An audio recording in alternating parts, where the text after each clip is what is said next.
بسم اللہ الرحمن الرحیم۔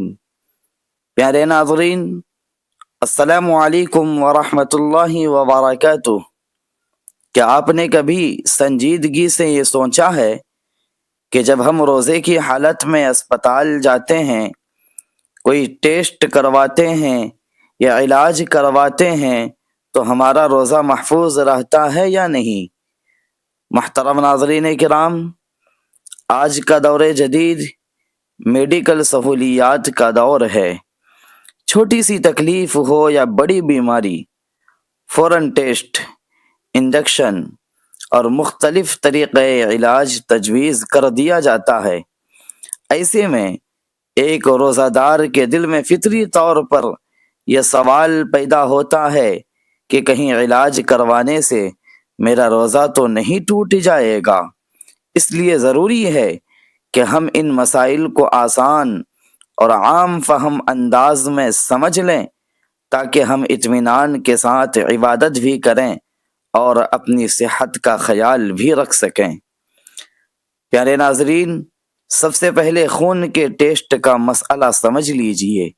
اگر ڈاکٹر نے شوگر یا کسی اور بیماری کے لیے خون کی جانچ تجویز کی ہے اور روزے کی حالت میں تھوڑا سا خون لیا جاتا ہے تو اس سے روزہ نہیں ٹوٹتا، کیونکہ روزہ اس وقت ٹوٹتا ہے جب کوئی چیز بدن کے اندر داخل ہو، جبکہ یہاں خون باہر نکالا جا رہا ہے۔ البتہ یہ ضرور خیال رکھیں کہ اگر بہت زیادہ خون نکالا جائے اور اس سے شدید کمزوری محسوس ہونے لگے تو بہتر ہے کہ وقت کا انتخاب ایسا کیا جائے جس سے روزے پر بوجھ نہ پڑے۔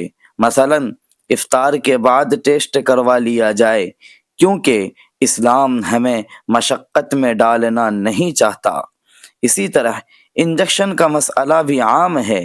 بخار ہو، انفیکشن ہو یا درد کی شدت ہو تو ڈاکٹر انجیکشن تجویز کر دیتے ہیں۔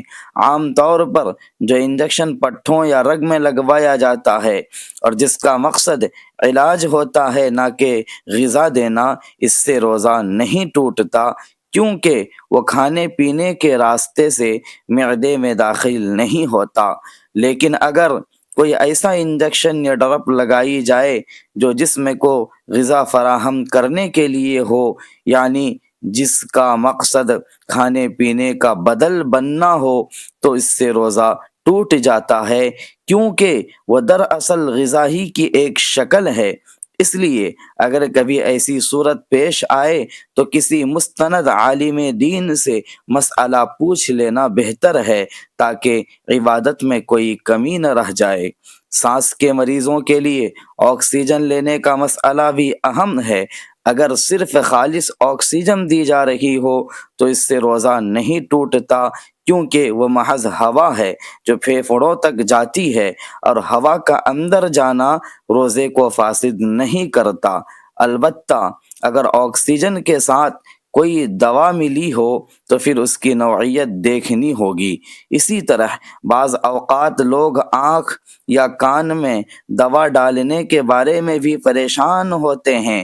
عام طور پر آنکھ میں قطرے ڈالنے سے روزہ نہیں ٹوٹتا، کیونکہ وہ معدے تک براہ راست نہیں پہنچتے، لیکن ناک میں دوا ڈالنے میں احتیاط کی ضرورت ہے، کیونکہ ناک کا راستہ حلق تک جاتا ہے۔ محترم سامعین، یاد رکھیں کہ اسلام آسانی کا دین ہے۔ اللہ تعالیٰ نے بیمار کے لیے رخصت رکھی ہے۔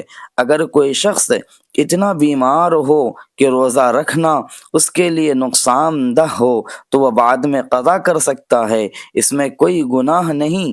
ہمیں چاہیے کہ ہم دین کے مسائل سیکھیں، بلا وجہ خوف اور وسوسوں میں مبتلا نہ ہوں، اور نہ ہی لا علمی میں اپنی عبادت خراب کریں۔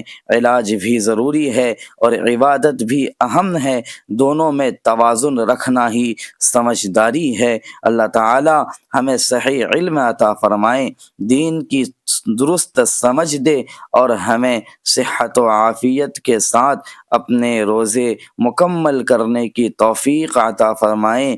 آمین یا رب العالمین۔ والسلام علیکم۔